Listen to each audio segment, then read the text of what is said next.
အားလုံးပဲမင်္ဂလာပါခင်ဗျာ90 Kids Soccer Channel ကနေပြန်လည်ကြိုဆိုလိုက်ပါတယ်ကျွန်တော်ဒီဗီဒီယိုမှာ Super Sunday ရဲ့ပွဲကောင်း show ကို preview လုပ်မှာဖြစ်ပါတယ်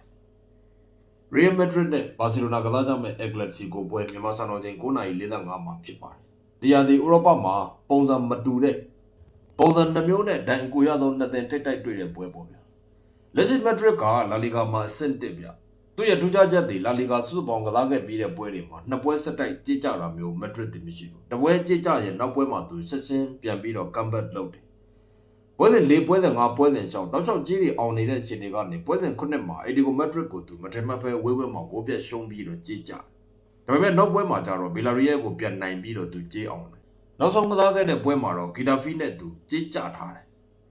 လက်ရှိ Madrid ဒီဘာဆွဲဆောင်မှုမှတော့မရှိဘူးဗျဒီအသင်းဒီဖြစ်တယ်လို့ကစားပြီးတော့အနိုင်သုံးမှတ်ကိုယူနေတာရေစီးထဲမှာမျောနေတဲ့ဟိုတင်မောပြက်ကြီးလို့ပဲမမောက်အောင်တော့သူတို့ထင်းချောင်းပြီးတော့သွားတယ်ပြီးရင်အဲ့ဒီရေစီးအချိန်လေးနဲ့ရောက်တဲ့လောက်ရောက်ရမယ့်နေရာကိုရောက်အောင်သွားတယ်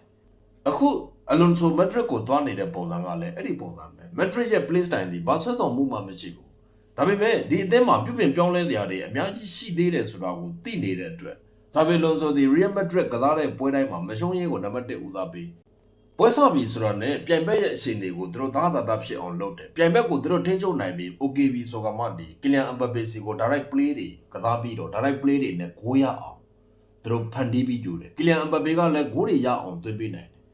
ဒါကလက်ရှိ Real Madrid သွားနေတဲ့ style ပဲအဲ့ဒီ style ကပဲလက်ရှိ Madrid နဲ့အကန့်အညီဆုံးဖြစ်နေဘာစီလိုနာကြတော့ဒီအချိန်ကြမှာ Real Madrid နဲ့တွေ့ရတာကန်ဆိုးတာပဲဗျသူတို့အသင်းမှာ Lewandowski တို့ Rafinha, Dani Olmo အတိတ်ကကိုသမားJoan Garcia ဒီအဓိကကစားသမားတွေမပါနိုင်တဲ့အချိန်ဆိုတော့ဒီအသင်းဒီရော့တာပေါ့ဗျာဒီနေ့ဘာစီလိုနာမှာ Real Madrid ကိုကောင်းကောင်းရှင်ကစားနိုင်တဲ့နေရာဆိုလို့ကွင်းလယ်က Pedri De Jong အတွဲပဲရှိတယ်ဒီနေ့မှာဒီ Atletico ဒါဘီအရင်ကြည့်ကောင်းသွားတယ်ဆိုရင်အဲ့ဒီကစားသမား2ဦးကြောင့်ပဲဒီပွဲဒီပြင်းတရားဖြစ်သွားတယ်ဆိုရင်လည်းအဲ့ဒီကစားသမား2ဦးကြောင့်ပဲယမားဒီပွဲမှာပါလာမယ်ရှိနေတယ်ဆိုပေမဲ့ဒီရတဲ့ယမားကဟိုဖင်ရလာတယ်ဒီရွယ်တွေမှာမြင်တွေ့နေကြကိုထုံးစံအတိုင်းပဲပေါ့ဒိုကောင်းဆန္ဒတွေလှုပ်ချင်တယ်လို့လှုပ်တာတွေကရမရှိမှာကျွန်တော်တို့ပွဲတိုင်းတွေ့ရတယ်။ CR7 ဒီရှာတိဘောနဲ့ဒီ Manchester United ရဲ့နံပါတ်9ကိုရသွားတဲ့အချိန်မှာမန်ယူရဲ့ CR7 အစောပိုင်းနှစ်တွေကိုကြည့်ကြည့်ပြဒီတိုင်းပဲသူလှုပ်ချင်တာတွေလှုပ်တော့တာ။ဒါပေမဲ့သူ့ကိုဝိုင်းပြီးတော့ထင်းချောင်းပေးနေတဲ့ကစားသမားတွေက Ryan Kane တို့ Git တို့ Bosco တို့ Ferdinand တို့ဒီလိုကစားသမားမျိုးတွေပြအဲ့လို fighter ကြီးတွေရှိနေတော့အချိန်တန်တော့ CR7 တွေချိုးပြေးသွားတယ်။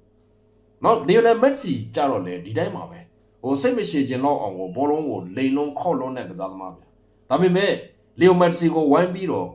ကာပေးခဲ့တဲ့ထိမ့်ပေးခဲ့တဲ့ကစားသမားတွေကပူယိုတို့ဇာဗီတို့ဟင်နရီဒေကိုရိုနာဒင်းညိုအီတိုအဲ့လိုကစားသမားတွေကာထားပြီးတော့ဒီနေ့မက်ဆီဖြစ်လာတယ်ဗ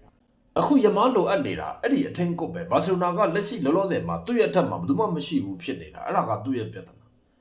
ာပွဲတော်မှာဒီကစားသမားတွေအခွင့်အရေး90%ဖန်တီးပေးတယ်ဆိုရင်သူဖြုံးနေတာလည်း90%ရှိတယ်ဒီပုံစံနဲ့ Madrid သွားရင်တော့ယမားဒီကောင်းကောင်းအကျိတ်ခံရလိမ့်မယ်ဗျာဒီရသည်ဘာစီလိုနာတင်းဒီစုပေါင်းချစ်ပွဲကစားပြီး9ပွဲကြေးကြထားတယ်နောက်ဆုံးလာလီဂါ3ပွဲဆက်ကြေးကြထားတယ်ပြန်လည်သွင်းကိုတွေပွဲတိုင်းရှိတယ်လာလီဂါမှာကြေးအောင်ထားတဲ့9ပွဲကိုကြည့်ရင်အဝေးကွင်းမှာကြေးအောင်ထားတဲ့ပွဲ2ပွဲပဲပါတယ်အဝေးကွင်းမှာဂိုးမပေးခဲ့တဲ့ပွဲကလည်း1ပွဲပဲရှိတယ်လက်ရှိ Hansi Flick တွားနေတဲ့ Highland Defense နဲ့ Kylian Mbappe ထိတ်တိုက်တွေ့ပြီပေါ့ဗျာဒီပွဲစားတဲ့ချင်းမှာ Real Madrid ကနေဘော်ဒီကျေး1.90ပေးတယ်ဂိုးပေါင်းကျေးက3အနှုတ်100ဗျမနေ့ကညကဒီပွဲရဲ့ဂိုးပေါင်းကျေးဒီ4.50ထိတက်လာတယ်အခုပွဲလာမဲ့နေ့မြန်မာစံတော်ချိန်နေ့လယ်2:16မိနစ်အချိန်မှာလဲဘော်ဒီကျေးကတော့ဒီကျေးပဲဂိုးပေါင်းကျေးဒီ4.50မှာငြိမ်သွားတယ်ဒီပွဲမှာ Real Madrid အသင်းဘော်ဒီကြိုက်တယ်ဂိုးပေါင်းမှာလဲဂိုးပေါင်းအပေါ်ကြိုက်ပါတယ်ဗျပွဲကစားဖို့အချိန်လိုအပ်နေသေးတဲ့အတွက်တော့ကျေးပြောင်းတော့စောင့်ကြည့်ဗျအထူးသဖြင့်ဘော်ဒီကျေးပေါ့ Madrid ရဲ့ဘော်ဒီကျေးဒီတီနော်90ဝင်ရိုးလောက်ကျသွားတယ်50 60 80လောက်ဖြစ်သွားတယ်ဆိုရင်တော့ဒီပွဲ Real Madrid အနိုင်ရဖို့ခက်ခဲသွားနိုင်တယ်အခုဖွင့်ထားတဲ့ဘော်ဒီကျေးတီနှုတ်100 1.90 1.80မှာတော့ဒီကျေးအတိုင်းပဲတွန်းနေမယ်ဆိုရင်တော့ဒီပွဲဒီဘာစီလိုနာတို့ဖင်ဆုပ်မဲ့ပွဲလို့ကျွန်တော်ယူဆပါတယ်ဗျ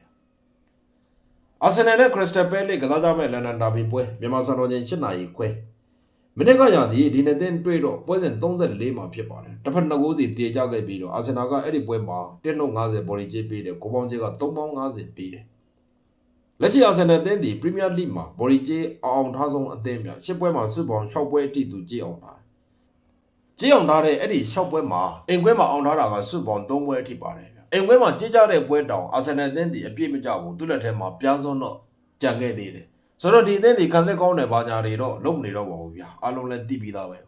ဒီပွဲမှာအာဆင်နယ်ရဲ့အဓိကအားသာချက်ကတည်ကြလို့ရတယ်တည်ကြရင်တောင်အဆင့်1နေရာကရွေ့မသွားသေးဘူးဒီပွဲမှာဂါဘရီယယ်ပါဖို့မပါဖို့မသေးကြဘူးခရစ္စတယ်ဘဲလီကြတော့ပြိုင်ပွဲဆိုနောက်ဆုံး3ပွဲဆက်သူတို့ကြေးကြတာပရီးမီးယားလိစုပေါင်း10ပွဲမှာ4ပွဲကြေးအောင်နဲ့4ပွဲကြေးကြအောင်ထားတဲ့4ပွဲမှာ400အပြည့်ကိုအောင်ထားတယ်ဗျဒီဟာဒီပရီးမီးယားလိအသက်20ထဲမှာဒုတိယမြောက်အဝေးပွဲမှာကြေးအောင်ဆုံးအသင်းဒီခရစ္စတယ်ဘဲလီဖြစ်ပါတယ်ချယ်ဆီနဲ့ကြေးအောင်နဲ့အက်စတွန်ဗီလာနဲ့ကြေးအောင်နဲ့ဝက်ဆမ်နဲ့ကြေးအောင်နဲ့ဒီအသင်းရဲ့အဝေးပွဲစွမ်းဆောင်ရည်ကပိုပြီးတော့အိမ်ကွင်းထက်ကောင်းပါတယ်ဗျဒါဒီပွဲမှာအာဆင်နယ်တို့အထူးသတိထားရမယ့်အချက်ပဲဖြစ်ပါတယ်ခရစ္စတယ်ဘဲလီဒီအဝေးပွဲမှာဘော်ရီကြေးအောင်မြင်ဆုံးအသင်းဗျဒီပွဲစတဲ့ချင်းမှာအာဆင်နယ်ကဘော်ရီဂျစ်1.20ပေးတယ်ကိုအောင်ကြီးက2.90မန်နေဂျာက8နာရီလောက်မှာ1.50ဖြစ်လာတယ်3.50ဖြစ်လာတယ်အခုမြန်မာစံတော်ချိန်နေ့လယ်2နာရီခွဲမှာဘော်ရီဂျစ်ကတော့ဒီကြေးပဲဗျကိုအောင်ကြီးဒီ3.80ဖြစ်သွားတယ်2.100ဆိုတဲ့ဘက်ကို UTP သွားနေတာတော့တွေ့ရတယ်ဒီပွဲဒီလန်ဒန်ဒါဘီပွဲဖြစ်နေတဲ့အတွက်လန်ဒန်ဒါဘီတွေဒီပြိုင်ဆိုင်မှုပြင်းတယ်ဒီပွဲခရစ္စတယ်ပဲလစ်ရဲ့ရုံအားဒီတကိုးဖြစ်လာလိမ့်မယ်လို့ကျွန်တော်ယူဆတယ်ဒီပွဲမှာကျွန်တော် Crystal Palace အသင်းဘော်ဒီကြိုက်တယ်အာဆင်နယ်ဒီပွဲမှာအနိုင်ရသွားရင်တောင် 2-1 ဆိုတာမျိုးပဲဖြစ်မယ်လို့ကျွန်တော်ယူဆတယ်နှစ်ဖက်သွင်းကိုရှိမယ်လို့လည်းထင်တယ်ဆိုတော့ Crystal Palace body ကိုပေါင်းအပေါ်ဖြစ်ပါတယ်နောက်ထပ်တစ်ပွဲက Aston Villa နဲ့ Manchester City ကစားမဲ့ပွဲ8နိုင်ခွဲမှာပဲမနေ့ကနေနဲ့တဲ့ဒီပွဲစဉ်16မှာတွေ့တာဗျအဲတော့က 2-1 နဲ့ Villa ကနိုင်တယ် City ဒီ3.50 body ကြေးနဲ့ကိုပေါင်းကြေးက3.20ပဲသူပေးခဲ့တာပရီးမီးယားလိပွဲစဉ်1ကနေပွဲစဉ်2 3 4အထိတောက်ချောက်ဂိုးပေါက်တွေပျောက်ခဲ့တဲ့ Aston Villa ဟာပွဲစဉ်5 6 8နောက်ပိုင်းပွဲတွေမှာတော့ဂိုးပေါက်သူပြန်တွေ့လာတယ်ကစားပုံပိုကောင်းလာတယ်သူတို့ပွဲချက်တွေလာတော့မဲ့အသင်းကြီးတွေနဲ့တောက်ချောက်ကစားရတော့မဲ့အချိန်ကြမှာ Aston Villa အသင်းဒီအချိန်ကိုက်ပဲရှင်ပြန်ကောင်းလာတယ်အိမ်ဝင်ကစားထားတဲ့၄ပွဲမှာတော့တပွဲပဲသူဘော်ဒီဂျေအောင်ထားသေးပေမဲ့နောက်ဆုံးကစားခဲ့တဲ့ပရီးမီးယားလိ3ပွဲဆက်တော့ရှင်နေကောင်းလာတယ်မန်စီးတီးကဒီယာဒီပရီးမီးယားလိမှာဒုတိယမြောက်ဘော်ဒီဂျေအောင်ထားဆုံးအသင်းဖြစ်ပါတယ်ပရီးမီးယားလိ3ပွဲဆက်သူကြေးအောင်ထားတယ်အာလင်ဟာလန်ရဲ့ဒီကိုတင်ရှေတွေ့နေတာကလည်းမန်စီးတီးအောင်မြင်မှုလက်ရှိသွားနေတဲ့အောင်မြင်မှုရဲ့အဓိကအချက်ပဲပြီးတော့နောက်ထပ်ညင်မရတဲ့ကြေးအောင်နေတဲ့အချက်တစ်ချက်ကလည်းရှိတယ်အဲ့ဒါကဒီယာဒီမန်စီးတီးရဲ့ဘော်ဒီဂျေဂိုးပေါင်းကြေးတွေဒီအရင်လိုမျိုးအရင်ပြင်းပြင်းထန်ထန်ကြီးတွေမြင့်မြင့်မားမားကြီးတွေမဟုတ်တော့တာလည်းပါတယ်အဲ့ဒီအချက်ကြောင့်လည်းမန်စီးတီးဒီနောက်ပိုင်းပွဲမှာကြေးတွေသူပြန်အောင်လာဝူဗာတန်တဲ့ကိုဝေးကွင်းကနေ1.50ပေးတယ်ဗျာဘရိုက်တန်ကို1.50ပေးတယ်အာဆင်နယ်နဲ့ဆိုအောက်ကြေးတောင်သူပြန်ကစားရတယ်ဘရက်ဖို့အသင်းကို1.50ပေးတယ်အဲ့ဒီကြေးတွေကိုကြည့်လိုက်ဗျာမန်စီးတီးမှာဘယ်တော့မှဒါမျိုးကြေးတွေရှိခဲ့ဘူးလို့လေဒီလိုမျိုးဈေးကွက်မှာတန်ဖိုးနှိမ့်ကျသွားတာကလည်းမန်စီးတီးကိုဘော်ဒီကြေးဂိုးပေါင်းကြေးတွေအောင်ဖို့ဖြစ်လာစေတာပဲဒီပွဲပေးထားတဲ့စတဲ့ကြေးမှာမန်ချက်စတာစီးတီးကနေဘော်ဒီကြေး1.30ပေးတယ်ဂိုးပေါင်းကြေးက 3D ပေးတယ်မနေ့က9နိုင်ခွဲလောက်ပါလဲဘော်ဒီကြေးဒီ ကြေးပဲ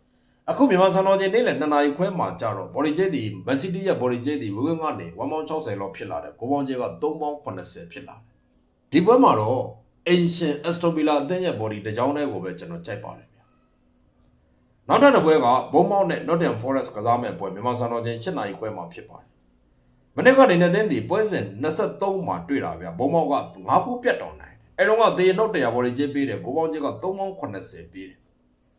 လက်ရှိဘုံမောက်တွေအဆင့်4နေရာမှာသူရှိတယ်ဒီယာဒီအဓိကနောက်ခံကစားသမားတွေထွက်သွားတော့ဒီသင်းကိုလစ်သွားပြီလို့လူတိုင်းကအဲ့လိုပဲတွေးကြကြတာဒါပေမဲ့သူအစ်စ်ခေါ်လိုက်တဲ့အဲ့ပြင်သစ်ကစားသမားတွေတော်တော်လေးကောင်းတယ်နီးပြကလည်းပြန်ပြီးတော့အသင်းကိုတိဆောက်နိုင်တဲ့အတွက်လက်ရှိဘုံမောက်တွေဘာမှရိုင်သွားတာမျိုးမရှိဘူးပွဲစဉ်တက်ပြီးမှသူလီဗာပူးကိုသူကျုံးတယ်ပွဲစဉ်2 3 4 5 6 9 10တပွဲမှမရှုံးတော့ရလက်လည်းမရှုံးဘူးကြေးလည်းမရှုံးတော့ဘူးဗျာသူတို့ဖြင့်အိမ်ကွင်းကြေးအောင်မြင်မှုအပိုင်းမှာဝူဗာတန်နဲ့ပွဲမှာပေါင်း100ဘရက်တန်နဲ့ပွဲမှာပေါင်း100ဖူဟန်နဲ့ပွဲမှာပေါင်း100ထင်ကြီးစရာကောင်းတယ်ဒီအသင်းရဲ့ပထမပိုင်းခံစစ်ရောဒုတိယပိုင်းခံစစ်ရောအိမ်ကွင်းဆိုမာတယ်ဗျာ Nottingham Forest ကျတော့ Premier League 6ပွဲဆက်သူကြေးကြထားတယ်အဲ့ဒီကြေးကြထားတဲ့6ပွဲမှာဂိုးမရတဲ့ပွဲက9ပွဲအထိပါတယ်ဗျာလူတကာနိုင်ကျစ်နေတဲ့ဝက်ဆန်လိုအသင်းနဲ့ပွဲမှာသူဂိုးမရဘူးဆာလာလန်ကိုသူဂိုးမသွင်းနိုင်ဘူးအဲ့ဒါကြီးကလက်ခံပေးဖို့ခက်တယ်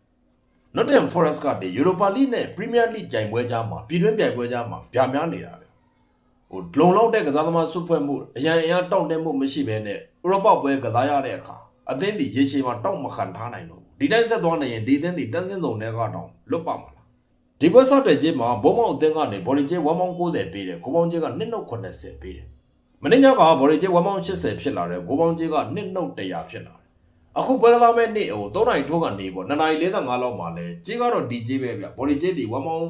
80 1ပေါင်း90အဲ့လောက်မှာပဲကိုပေါင်းကျဲလဲဒီတိုင်းပဲလက်ရှိဘုံမောက်သွားနေတဲ့ပုံစံနဲ့ဒီအသင်းရဲ့ return နဲ့ဆိုဒီကြီးဒီနည်းနည်းလေးတော့ပြော့တယ်ဒါပေမဲ့သူနဲ့ကစားရမယ့်အသင်းဒီဘာမှမလုပ်နိုင်တဲ့ Nottingham Forest ဖြစ်နေတာဖြစ်တဲ့အတွက်တကောသွင်းတာနဲ့အပြည့်ရမယ်ဆိုတော့ဘုံမောက်ရဲ့ body change မှာကျွန်တော်မိုက်ကန်ကန်ပဲဘုံမောက် body ကိုပဲကျွန်တော်ရွေးချယ်ပါတယ်ဗျာလုံးဝနိုင်ပွဲမရသေးတဲ့ Wolverhampton ဒီလက်ရှိအဆင့်20ပါဘန်လီကအဆင့်19 Wolverhampton တင်းဒီအင်ကွဲမှာ body change 3ပွဲဆက်အရှုံးကနေနောက်ဆုံးပွဲမှာ Brighton ကိုတကောစီတီကစားပြီးတော့သူကြည့်အောင်Wolf ကဒီရာသီမှာတက်လာတဲ့အသင်း3သင်းမှာ2သင်းနဲ့သူကစားခဲ့ပြီးပြီအဲ့ဒီ2သင်းနဲ့ကစားခဲ့တဲ့ပွဲမှာလည်း2ပွဲလုံးသူရှုံးခဲ့တယ်ဗျ။ Leeds United နဲ့အိမ်ကွဲမှာကစားတယ်အဲ့တော့ကသူကြေးရှုံးဘောရှုံးမယ်ပထမပိုင်းက1-3နဲ့ရှုံးပြီးတော့မိနစ်90ပြည့်မှာလည်းအဲ့ဒီတိုင်းပဲပြီးသွားတာ။ Body change မှာ League ကတော့အဲ့တော့ကကြစ်ပြန်ပြီးခဲ့တာဗျ။ကိုပေါင်းကျဲက2နှုတ်50ဒုတိယမြောက်တက်တဲ့ဆာနာလန်ကိုလည်းသူဝဲဘဲမှာရှုံးခဲ့တယ်ဗျ။အဲ့ပွဲမှာဆာနာလန်က Body change 3နှုတ်80ထိတောင်မှာ Wolverhampton တင်းကိုပေးခဲ့တာဒီအသင်းရဲ့ပြဿနာကပထမပိုင်းခံစစ်ပဲဗျပထမပိုင်းမှာဥပါဒဏ်ခံစစ်တီဘယ်သူနဲ့ပဲတွေ့ဂိုးပေးဖို့အသက်နေထားပဲဘယ်လေကြတော့လဲအဝေးဘက်မှာနိုင်ပွဲမရသေးဘူးစုပေါင်း၄ပွဲကစားထားတယ်၄ပွဲလုံးတစ်ပွဲမှနိုင်ပွဲမရှိဘူးဒါပေမဲ့အဝေးဘက်မှာ2ပွဲကြည့်အောင်ထားတယ်ဗျမန်ချက်စတာယူနိုက်တက်နဲ့သူကြည့်အောင်နဲ့အက်စတွန်ဗီလာအသင်းနဲ့သူကြည့်အောင်နောက်တစ်ခုကအဝေးပွဲ၄ပွဲမှာတော့တင်ဟန်တို့မန်ယူတို့မန်စီးတီးတို့ဗီလာတို့အဲ့ဒီအသင်းကြီး၄သင်းနဲ့စက်တိုက်ကစားထားရတဲ့အတွက်လဲဘန်လီဒီနိုင်ပွဲမရသေးတာဆိုတော့ဒီပွဲဝူဗန်တန်နဲ့တူတင်ကိုတင်အသင်းမှာဘန်လီဘလောက်ထိရုံးနိုင်တယ်ဆိုတာဒီပွဲမှာကျွန်တော်တို့မြင်ရမှာ